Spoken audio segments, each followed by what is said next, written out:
Welcome to secret of சமையல். இன்னைக்கு நம்ம பார்க்க போகிறது ஒரு சூப்பரான வெங்காய சமோசா. டீ கடை ஸ்டைலில் தான் பார்க்க போகிறோம். நான் சொல்கிறபடி இன்ஸ்ட்ரக்ஷன்ஸ் கரெக்டாக ஃபாலோ பண்ணிங்கன்னா கொஞ்சம் கூட எண்ணெய் அப்சர்வ் பண்ணாமல் சூப்பரான ஆனியன் சமோசா வீட்லேயே செய்யலாம்.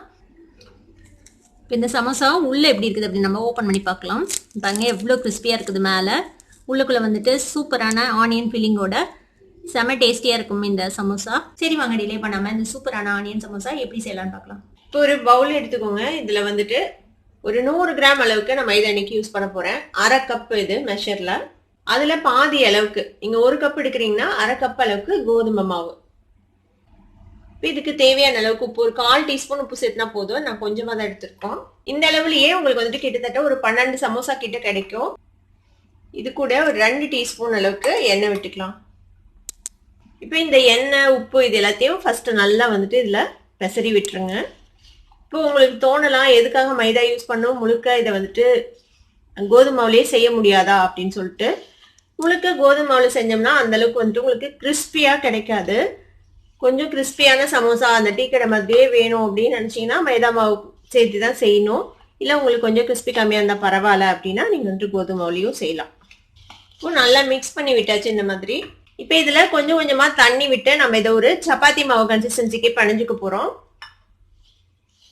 சாஃப்டா இருக்கணும், ஆனா ரொம்ப லூஸாவும் இருக்கக்கூடாது. அந்த மாதிரி பிணைஞ்சு வச்சுக்கோங்க. கிட்டத்தட்ட நம்மளோட சப்பாத்தி டவ் மாதிரி தான். இப்போ இது மாதிரி ஒரு சாஃப்டான டவ்வா பிணைஞ்சு வச்சுக்கோங்க, சப்பாத்தி மாவு மாதிரி. இப்போ இது என்ன பண்ணணும்னா ஒரு 2-3 நிமிஷம் நல்லா இந்த மாதிரி கையில வந்துட்டு நல்லா பிணைஞ்சு விடுங்க.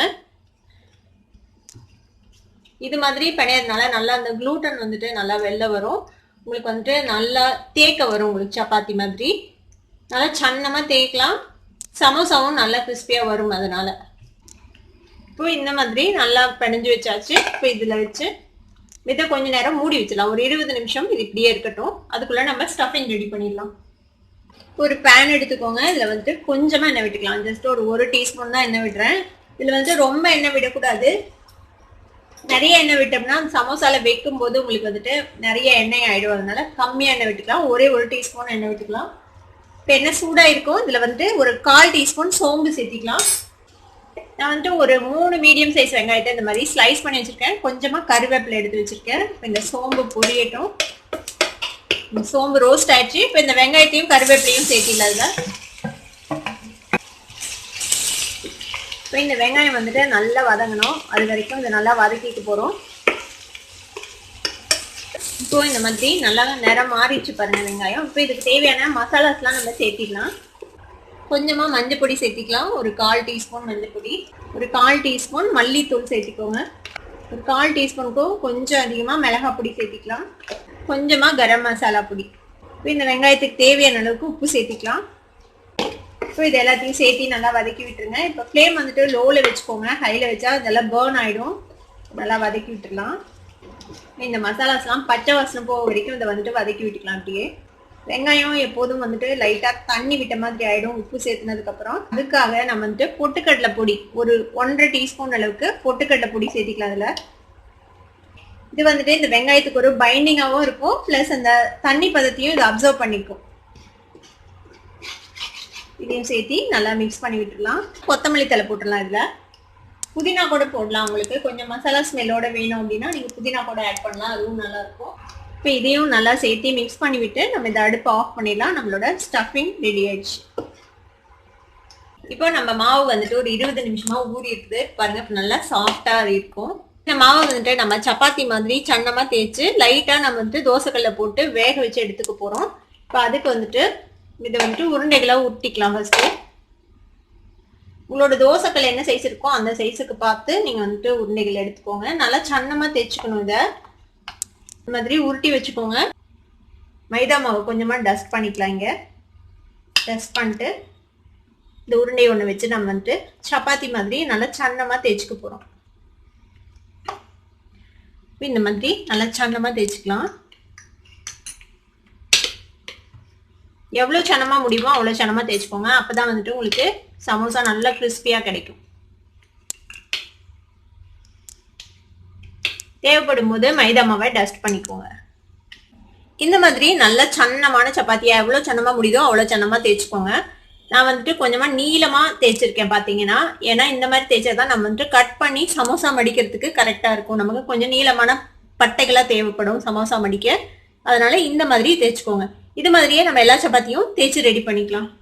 இப்போ ஒரு தவா அடுப்புல வச்சுக்கோங்க. நம்ம தேய்ச்ச சப்பாத்தியை, நம்ம சன்னமா தேய்ச்சோம்ல அந்த சப்பாத்தியை இந்த மாதிரி போட்டு நம்ம லைட்டா வேக வச்சு எடுத்துக்க போறோம் 2 சைடும். எண்ணெயெல்லாம் விட வேணாம், வெறும்னே இப்படியே சப்பாத்தி போட்டு 10 செகண்ட் போட்டு எடுத்தீங்கன்னா போதும். பாருங்க லேசா கலர் மாறுதுல. இப்போ அடுத்த சைடு திருப்பி போட்டுக்கலாம். இந்த மாதிரி கல்லுல லைட்டா ஸ்மோக் வர வரைக்கும் விட்டா போதும், ரொம்ப நேரம் விட தேவையில்லை. பாருங்க லேசா கலர் மாறிடுச்சு. இப்போ இந்த அளவுக்கு வெந்தா போதும். இப்போ நம்ம இந்த சப்பாத்தியே எடுத்து வச்சிடலாம். இப்போ இது மாதிரியே நம்ம எல்லா சப்பாத்தியும் போட்டு எடுத்துட்டு போறோம். இப்போ எல்லா சப்பாத்தியும் நம்ம வந்துட்டு போட்டு எடுத்தாச்சு. இப்போ வந்துட்டு இந்த ஓரத்துல இருக்கிற இந்த அன்னிவனா இருக்கிறதுல நம்ம கட் பண்ணிடலாம். இந்த மாதிரி ஓரத்துல இருக்கிறத நம்ம ரிமூவ் பண்ணிடலாம். அப்படியே 4 சைடும் நம்ம வந்துட்டு வெட்டிக்கு போறோம்.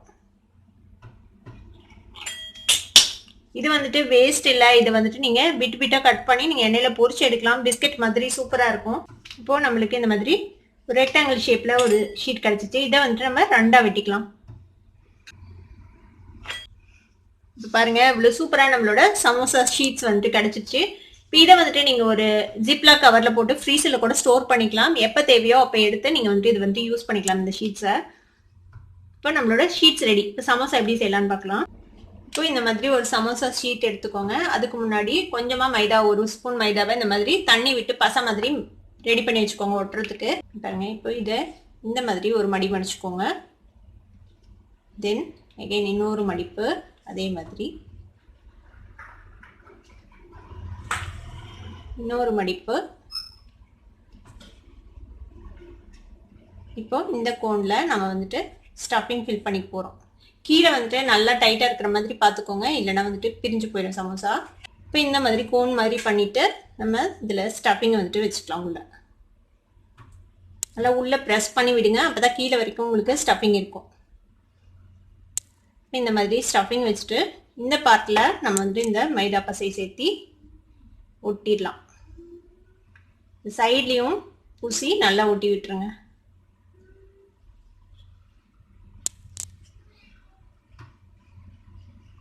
இப்போ நம்மளோட அழகான சமோசா ரெடி ஆயிடுச்சு பாருங்க.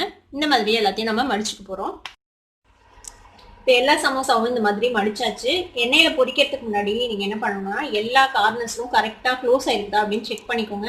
இந்த மாதிரி லைட்டா ஓப்பன் ஆயிருந்துச்சுன்னா அந்த இடத்துல இந்த மாதிரி இந்த மைதா பேஸ்ட் வச்சு நல்லா அமுக்கி விட்டு இப்படி ஒட்டி விட்டுருங்க. அப்படியே போட்டோம்னா என்ன ஆகும்னா உள்ள ஃபுல்லும் எண்ணெய் உள்ள அப்சர்வ் ஆகி பயங்கரமா எண்ணெய் இழுக்க ஆரம்பிச்சிடும். அதனால இந்த மாதிரி நல்லா க்ளோஸ் பண்ணிடுங்க. 3 சைடும் நல்லா க்ளோஸ் ஆயிருக்குதா அப்படின்னு செக் பண்ணிக்கோங்க. இந்த மாதிரி இருப்பாங்க ஒன்னொன்னுல இந்த மாதிரி கொஞ்சம் கேப் இருக்கும். இப்போ இந்த மாதிரி நல்லா அந்த மைதா பேஸ்ட் வச்சு ப்ரெஸ் பண்ணி விட்டுருங்க. நம்மளோட சமோசா எல்லாம் மடிச்சு ரெடியா இருக்கு. இதை நம்ம பொரிச்சு எடுத்துடலாம். இப்போ டீப் ஃப்ரை பண்றதுக்கு எண்ணெய் சுட வச்சிருக்கேன். எண்ணெய் வந்துட்டு மீடியம் ஹீட்ல இருக்கணும், ஓவர் ஹீட்டா இருக்கக்கூடாது. மீடியம் ஹீட்ல தான் நம்ம இதை பொரிச்சு எடுக்க போறோம். இப்போ நம்ம ஒவ்வொரு சமோசாவா போட்டுடலாம். இப்போ இதை மீடியம் ஃப்ளேம்லயே 2 சைடும் டர்ன் பண்ணி நம்ம பொரிச்சு எடுத்துட்டு போறோம். நல்லா கோல்டன் கலரா வந்துச்சுன்னா நம்மளோட சமோசா ரெடி ஆயிடும். அடுத்த சைடு டர்ன் பண்ணி விடுங்க. இப்போ நல்லா கோல்டன் கலரா ஃப்ரை ஆயிடுச்சு பாருங்க. ஒரு 5 நிமிஷம் பொரிஞ்சிருக்கும் இந்த மாதிரி மீடியம் ஃப்ளேம்ல. நம்மளோட சமோசா ரெடி ஆயிடுச்சு. இதை எடுத்துடலாம். நம்ம இந்த மாதிரி எண்ணெய் வடிவிட்டு ஒரு டிஷ்யூ பேப்பர்ல வச்சிடலாம். நம்மளோட சூப்பரான டீ கடை வெங்காய சமோசா ரெடி ஆயிடுச்சு. இது மாதிரியே எல்லா சமோசாவையும் நம்ம பொரிச்சு எடுத்துடலாம். நம்மளோட டீ கடை ஸ்டைல் ஆனியன் சமோசா ரெடி ஆயிடுச்சு. இதை வந்துட்டு நீங்க ஒரு டீயோட வச்சு சாப்பிடலாம். கூட தொட்டு சாப்பிட்றதுக்கு வேணும்னா நீங்க டொமேட்டோ சாஸ் வச்சு சாப்பிடலாம். ரொம்பவே சூப்பரா இருக்கும். ஈஸியான ஆனியன் சமோசாவை நீங்களும் ட்ரை பண்ணி பாருங்க. ட்ரை பண்ணி பார்த்துட்டு எப்படி இருந்தது அப்படின்னு எனக்கு கமெண்ட்ஸ்ல ஃபீட்பேக் கொடுங்க. இந்த வீடியோ உங்களுக்கு பிடிச்சிருந்தா சப்ஸ்கிரைப் பண்ணுங்க, பக்கத்துல இருக்க பெல் ஐகானை கிளிக் பண்ணுங்க. அப்பதான் நோட்டிபிகேஷன்ஸ் உடனே உங்களுக்கு வந்து சேரும். லைக் பண்ணுங்க, ஷேர் பண்ணுங்க. தேங்க்யூ ஃபார் வாட்சிங் this video viewers. Bye by.